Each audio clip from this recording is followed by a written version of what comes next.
9 TV digital news కి స్వాగతం. Bulletin లో హెడ్లైన్స్ చూద్దాం. పిఠాపురం ఎన్నికల ప్రచారంలో వైష్ణవ్ తేజ్.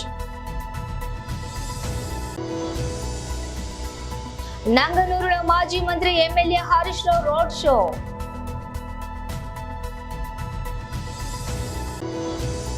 వందే భారత్ వర్సెస్ వందే మెట్రో తేడాలు ఏమిటి?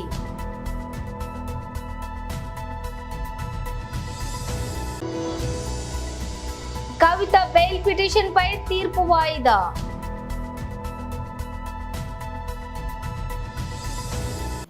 డీటెయిల్స్ చూస్తే పిఠాపురం ఎన్నికల ప్రచారంలో వైష్ణవ్ తేజ్.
నంగనూరులో మాజీ మంత్రి MLA Harish Rao road show.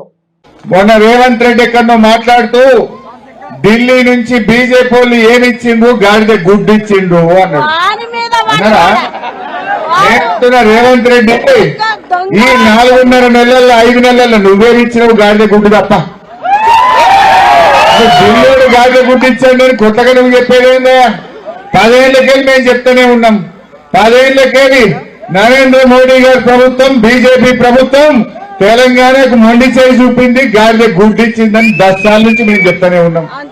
157 medical కాలేజీలు ఇచ్చినా బీజేపీ తెలంగాణకు మెడికల్ కాలేజ్ ఇయ్యలే, నర్సింగ్ కాలేజ్ ఇయ్యలే, నవోదయ విద్యాలయం ఇయ్యలే, ఒక జాతీయ ప్రాజెక్టు ఇయ్యలే, మంచి నీళ్లకు ₹1 సాయం చేయలే, చెరువులు మంచిగా చేస్తే పైసా సాయం చేయలే. ఇది మేము 10 ఏళ్లకెళ్ళి మేము చెప్తున్నది, నువ్వు కొత్తగా చెప్పేది ఏందా రేవంత్ రెడ్డి? నీ సంగతి తెలియదా? ఏం చెప్పినావు నువ్వు? బాండ్ పేపర్ మీద రాసిచ్చినావు. బాండ్ పేపర్ మీద 100 రోజుల్లో 6 గ్యారంటీలు అమలు చేస్తానని కుర్చీలో కూర్చొని ఎగబెట్టింది నువ్వు కాదా? నువ్వు ఏం చెప్పినావు? డిసెంబర్ 9 నాడు అధికారం చేపట్టంగానే రుణమాఫీ చేస్తా అన్నావు. అయిందా? తమ్మిగా రుణమాఫీ చూపి ఒకసారి మా అక్క జిల్లాలకు నంగునూరులకు టీవీలా ఎంత ముద్దుగా అబద్ధం ఆడిండో, ఎట్లా ఎగబెట్టిండో ఒకసారి చూపి మా అక్క జిల్లాలకు.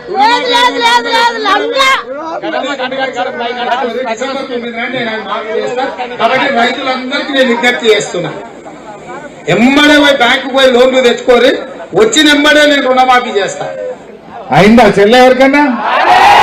అయినా అదేమన్నా 2 లక్షలు మాఫీ అయిన వాళ్ళంతా కాంగ్రెస్ కోటైంది, కానోళ్ళంతా కారుకు కేసీఆర్కి అయిందిగా. ఎంత ముద్దుగా అబద్ధం ఆడిండు. జల్దీ పోయి తెచ్చుకోరి. 9 తారీఖు రాగానే చేస్తా. ఆయన 9 తారీఖు దాకా కూడా ఓకే పెట్టాలి, ఎవరు కూర్చుకపోతాడని 7 తారీఖు నాడే కూర్చున్నాడు.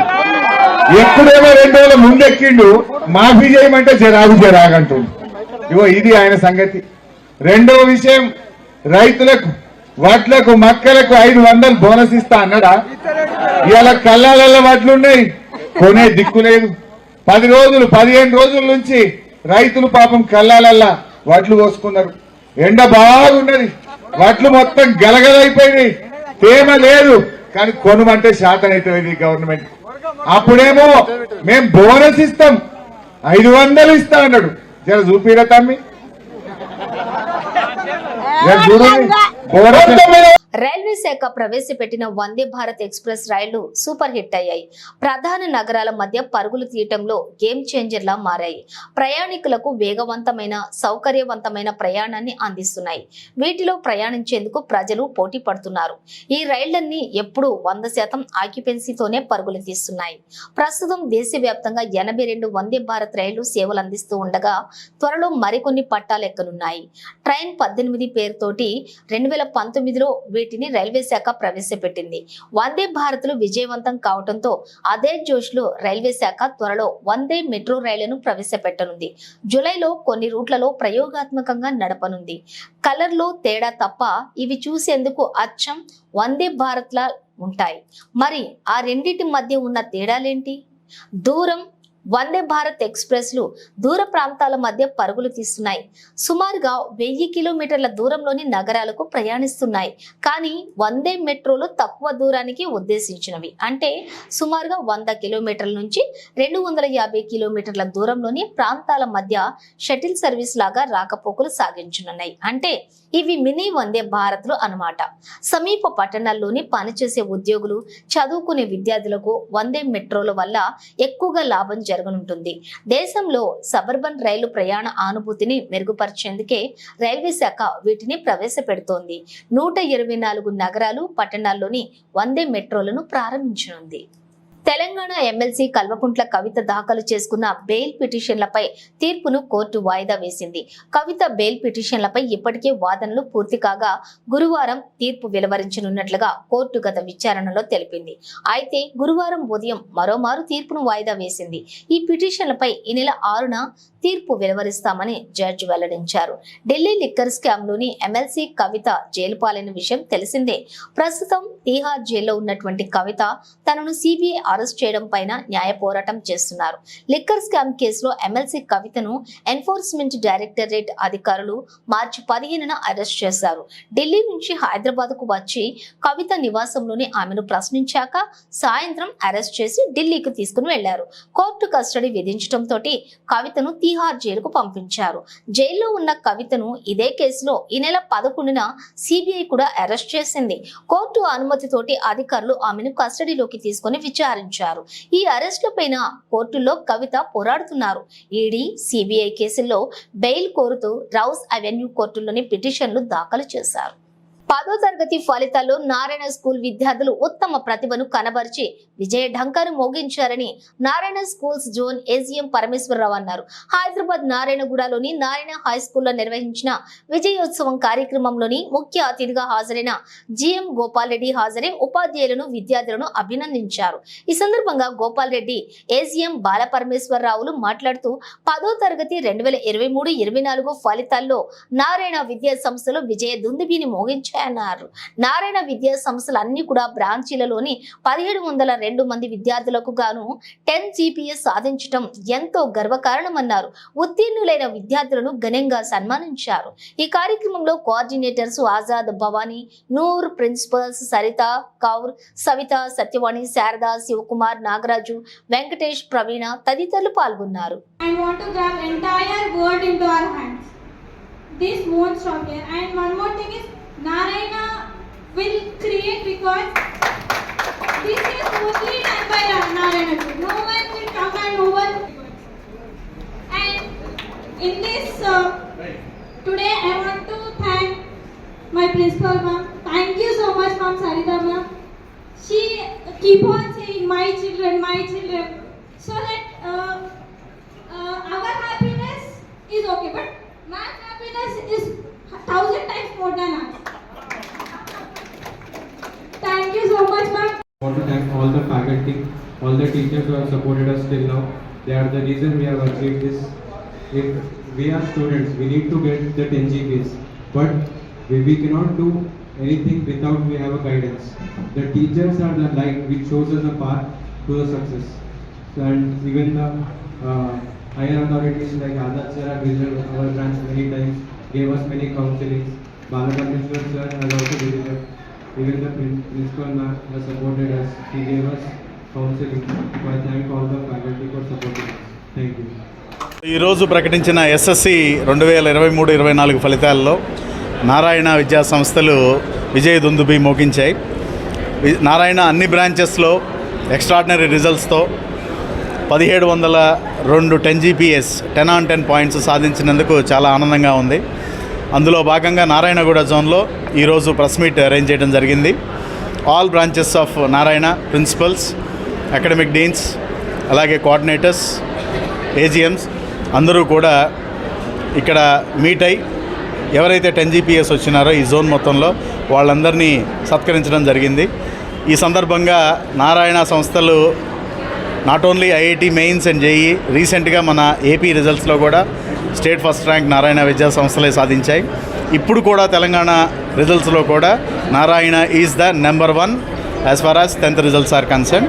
So on this occasion I thanks all the parents, teachers, principals, ఎవరైతే దీనికి కారణమైన అందరికీ కూడా పేరు పేరున శుభాకాంక్షలు తెలుపుతున్నాను. కాంగ్రెస్ పార్టీ ప్రవేశపెట్టిన మేనిఫెస్టో ప్రజలకు బాగా చేరుగా ఉందని రాజమండ్రి పార్లమెంట్ కాంగ్రెస్ పార్టీ అభ్యర్థి గిడుగు రుద్రరాజు అన్నారు. ఏఐసిసి ఇచ్చిన మేనిఫెస్టోలో పాటు ప్రదేశ్ కాంగ్రెస్ కమిటీ ఇచ్చినటువంటి నవరత్నాలు మేనిఫెస్టో ప్రజలను బాగా ఆకర్షిస్తున్నాయని అన్నారు. స్థానిక సోమాలమ్మ పొంత రోడ్డులోని రాజమండ్రి పార్లమెంట్ కాంగ్రెస్ ఎన్నికల కార్యాలయంలో బుధవారం ఏర్పాటు చేసిన మీడియా సమావేశంలో ఆయన మాట్లాడుతూ కాంగ్రెస్ చెప్పిందంటే చేస్తుందని, గతంలో డాక్టర్ వైఎస్ రాజశేఖర్ రెడ్డి హయాంలో ఉచిత విద్యుత్, ఫీజు రియంబర్స్మెంట్, రాజీవ్ ఆరోగ్యశ్రీ, రైతులకు రుణమాఫీ వంటి హామీలు అమలు చేశామని గుర్తు చేశారు. కాంగ్రెస్ అధికారంలోకి వచ్చిన వెంటనే ప్రత్యేక హోదాపై సంతకం, రైతులకు రుణమాఫీ, కేజీ నుంచి పీజీ వరకు ఉచిత విద్య, ప్రతి పేద మహిళకు నెలకు 8,330 రూపాయల చొప్పున ఏడాదికి ₹1,00,000 బ్యాంకు ఖాతాల్లో జమ, రైతాంగానికి మద్దతు ధర, ఉపాధి హామీ కింద కూలీలకు కనీస వేతనం లభించేలా చూడటం వంటి హామీలను కాంగ్రెస్ ఇస్తోందని ఆయన చెబుతూ వీటిని అమలు చేసి చూపిస్తామని కూడా ఆయన అన్నారు. ఈ పార్టీలు రిలీజ్ చేసినటువంటి మేనిఫెస్టోలు చూసిన తర్వాత పరిస్థితి ప్రధానంగా భారతీయ జనతా పార్టీ అయితే నిన్న జరిగినటువంటి మేనిఫెస్టో ఉన్నటువంటి పరిస్థితి మనందరూ తెలుసు. 3 రాజకీయ పార్టీలు కలిసి పోటీ చేస్తున్నా ప్రధానమంత్రి గారు కానీ కనీసం ఫోటోలు కూడా లేనటువంటి పరిస్థితి. వాళ్ళెవరు కూడా అఫీషియల్ గా దాన్ని ఓన్ చేసినటువంటి పరిస్థితి. కాంగ్రెస్ పార్టీ ఇచ్చినటువంటి జాతీయ మేనిఫెస్టో దాంట్లో సామాజిక న్యాయం, కులగణన, రాజ్యాంగాన్ని అమలు, బీసీ మైనార్టీలకి సీలింగ్ ఏదైతే ఉందో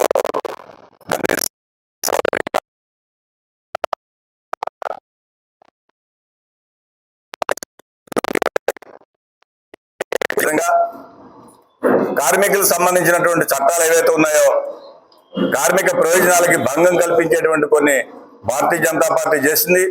వాటిని సవరించడం, వ్యవసాయ కార్మిక చట్టాలని సక్రమంగా అమలు చేయడం, అదేవిధంగా యువతకు సంబంధించి ఉద్యోగ ఉపాధి హామీలు, ప్రధానంగా దేశవ్యాప్తంగా ఉన్నటువంటి 20 లక్షల ఉద్యోగాల భర్తీ, ఈ రాష్ట్రంలో 2.25 లక్షల ఉద్యోగాల భర్తీ, ఈ రాష్ట్రంలో రైతులకి 2 లక్షల రూపాయల రుణమాఫీ, గృహ నిర్మాణం కోసం 5 లక్షల రూపాయలు,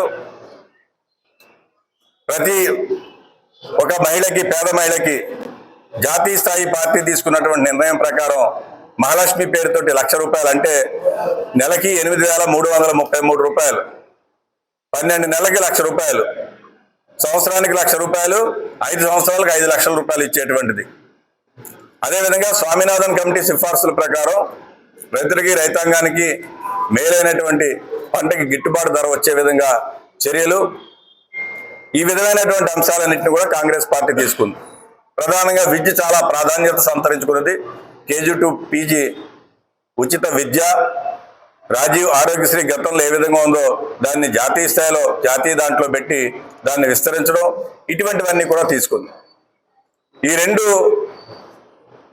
కాంగ్రెస్ పార్టీ ఇచ్చినటువంటి మేనిఫెస్టోని ఇతర రాజకీయ పార్టీలు ఇచ్చినటువంటి మేనిఫెస్టో చూసిన తర్వాత ప్రజలందరూ కూడా కాంగ్రెస్ పార్టీ ఇచ్చినటువంటి అటు జాతీయ స్థాయిలో మా పార్టీ నాయకత్వం ఖార్గే గారు, రాహుల్ గాంధీ గారు ఇచ్చింది కానీ, దానికి పి చిదంబరం గారు చైర్మన్గా, ఇక్కడ రాష్ట్ర స్థాయిలో పెద్దలు మా పళ్ళంరాజు గారు చైర్మన్గా ఇచ్చినటువంటిది కానీ, జాతీయ స్థాయిలో ఒక common minimum programme India alliance భాగస్వామ్య పక్షాలంతా కూడా కూర్చుని ఒక కామన్ మినిమం ప్రోగ్రాం తయారు చేస్తున్నారు. గతంలో యూపీఏ ప్రభుత్వం అధికారంలో ఉన్నప్పుడు ఏ విధంగా చేస్తారో ఆ విధంగా ఇవన్నీ కూడా అమలు చేసే విధంగా కాంగ్రెస్ పార్టీ చేస్తుంది. కాబట్టి మేమందరం కూడా మల్కాజ్గిరి అసెంబ్లీ పరిధిలోని వినాయక్ నగర్ మౌలాలి డివిజన్ లో బీజేపీ పార్లమెంట్ అభ్యర్థి ఈటెల రాజేందర్ ఈ రోజు రోడ్ షో నిర్వహించారు.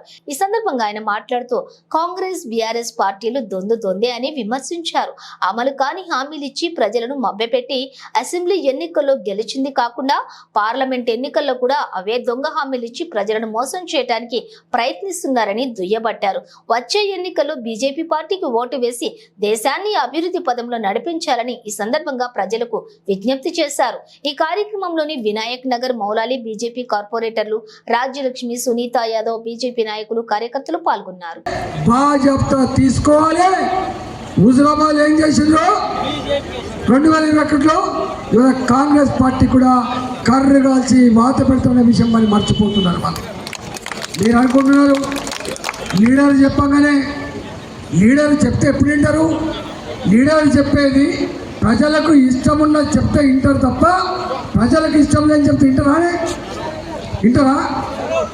ప్రజలంతా మోడీకి ఓటేయాలని చెప్పి అనుకుంటే, ప్రజలంతా ఈటలన్నకు ఓటేయాలని అనుకుంటే, ప్రజలంతా కమలంపు గుర్తును గెలిపించాలనుకుంటే ఇవాళ నాయకులు అమ్ముడు పోయి మీరు కాంగ్రెస్ పార్టీకి ఓటేయమని వేస్తారా?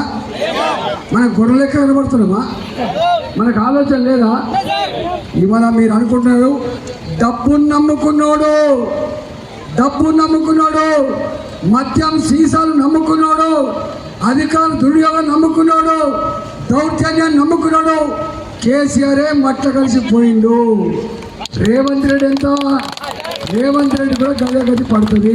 నేను 6 నెలల నుంచి మొత్తుకుంటున్నా, రేవంత్ రెడ్డి ఇచ్చిన హామీలు అమలు కావు అని చెప్పి మొత్తుకున్నా, కానీ నమ్మలే. ఇవాళ మళ్ళీ అదే మాట హరీష్ రావు గారు కూడా మాట్లాడతాడు. ఇవన్నీ పక్కకు పెట్టు, మహిళలకు ఇచ్చే 2500 రూపాయలు పక్కకు పెట్టు, డబుల్ బెడ్రూమ్ పక్కకు పెట్టు, రైతులకు ఇచ్చే 2 లక్షల రూపాయలు రుణమాఫీ ఒకేసారి కనుక చేస్తే ముక్కు నేలకు రాస్తా అని చెప్తున్నాడు. శాశ్వతంగా రాజీనామా చేసి మళ్ళీ పోటీ చేయని చెప్తున్నాడు. దానికి స్పందించలే రేవంత్ రెడ్డి గారు. ఇస్తా అంటాడు. మళ్ళీ ఈ ఓట్లు పడేదాకా, ఈ ఓట్లు డబ్బలు పడేదాకా ఎన్ని మాటలని చెప్తాడు. ఒట్టెక్కేదాకా ఓడమల్లప్ప, ఒట్టెక్కినాక పూడమల్లప్ప. రేవంత్ రెడ్డి ఎవరు నమ్ముతావా? కేసీఆర్ 10 ఏళ్ళు నమ్మినాం, ఆగమైపోయినాం మనం. డబుల్ బెడ్రూమ్ల గురించి ఎంత గొప్ప చెప్పిండు. పొడలత్తే ఎక్కడ పడుకుంటుంది, బిడ్డత్తే ఎక్కడ పడుకుంటుంది, అల్లు ఎక్కడ పడుకుంటుంది చెప్పిండా? ఇచ్చిండా డబుల్ బెడ్రూమ్? ఆయన బాగుపడ్డాడు తప్ప ప్రజలు బాగుపడలేదు. కాబట్టి మీ అందరికీ నేను ఒక్కడే విజ్ఞప్తి చేస్తాను. పల్నాడు జిల్లా క్రోసూరు, నర్సరావుపేట, దాచేపల్లి, వినుకొండలలో జరిగిన మాదిగల ఆత్మీయ సమావేశంలో మందకృష్ణ మాదిగతో కలిసి ఉమ్మడి కూటమి నర్సరావుపేట ఎంపీ అభ్యర్థి లావు శ్రీకృష్ణ దేవరాయలు ఆయా నియోజకవర్గాల ఎమ్మెల్యే అభ్యర్థులు పాల్గొన్నారు. ఎస్సీ వర్గీకరణకు కట్టుబడి ఉన్న కూటమికే మాదిగలు తమ మద్దతులను తెలియజేశారు. ఎస్సీలను పట్టించుకోకుండా ఎస్సీ వర్గీకరణకు ఏమాత్రం మద్దతు ఇవ్వని వైసీపీకి జగన్మోహన్ రెడ్డికి ఎట్టి పరిస్థితుల్లో తమ ఆదరణ ఉండదని, వైసీపీని ఓడించడమే సందేశంగా జనంలోకి వెళ్తామని ఎంఆర్పీఎస్ ఆధ్వర్యంలో మాదిగలు నినదించారు. ఈసారి కూటమికి మద్దతు తెలపాలని మందకృష్ణ మాదిగ పిలుపునిచ్చారు. మాదిగల భవిష్యత్తు తరాల బాగు కోసమే కూటమికి ఈ ఎన్నికల్లో తమ సంపూర్ణ మద్దతు అని మందకృష్ణ మాదిగ తెలిపారు. ఏదైతే రోడ్స్ వేయాలో, రోడ్లు వేయాలో దళిత వాడలో అవి వేయట్లేదు, సైడ్ డ్రైన్స్ వేయాలో అవి వేయట్లేదు. అలాగే ఎస్సీ కార్పొరేషన్ ద్వారా లోన్స్ రావాలో అవి రావట్లేదు. ఇక్కడ ఎవరికైనా ఎస్సీ కార్పొరేషన్ ద్వారా లోన్స్ వచ్చినాయా?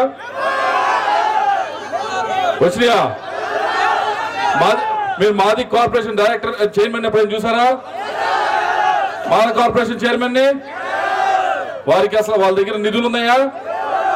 అధికారం ఉందా? గౌరవం ఉందా?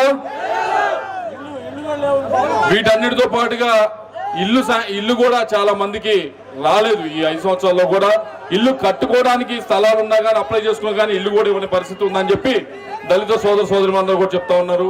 వీటన్నిటి గురించి కూడా తెలుగుదేశం పార్టీ పూర్తి స్థాయిలో సమీక్షించి మీ అందరి ముందుకు వచ్చి చెప్తా ఉన్నాం. తప్పకుండా ఏదైతే ఆపేసిన 27 స్కీమ్స్ ఉన్నాయో అన్ని కూడా పునఃప్రారంభించేదానికి చూస్తామని చెప్పి తెలియజేసుకుంటా ఉన్నాం. ఇల్లు లేని ప్రతి ఒక్కరికి కూడా 2 సెంట్ల ఇల్లు ఇచ్చే బాధ్యత తెలుగుదేశం పార్టీ తీసుకుంటుందని చెప్పి అందరూ కూడా తెలియజేసుకుంటా ఉన్నాం.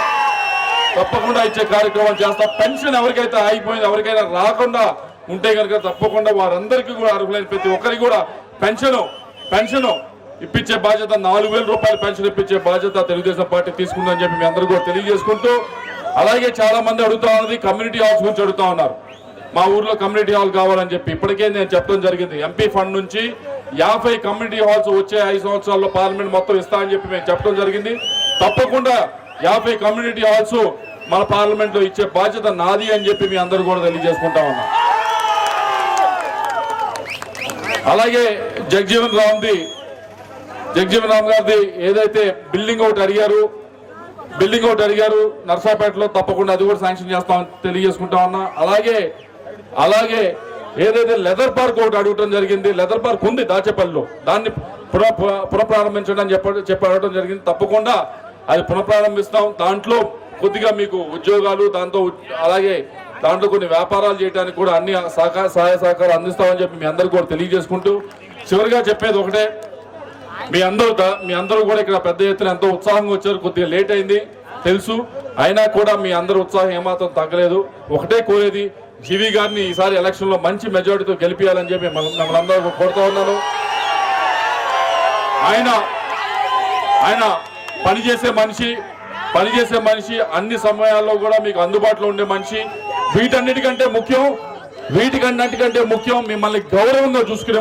బులెటిన్ ముగించే ముందు హెడ్లైన్స్ మరోసారి.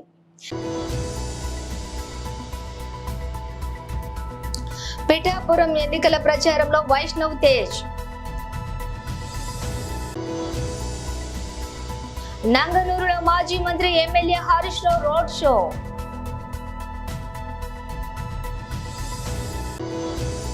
వందే భారత్ వర్సెస్ వందే మెట్రో, తేడాలు ఏమిటి?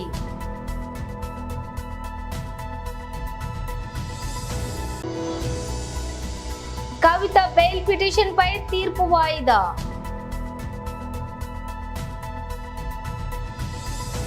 ఇవి బులెటిన్ విశేషాలు. మరో బులెటిన్ తో మళ్ళీ కలుద్దాం.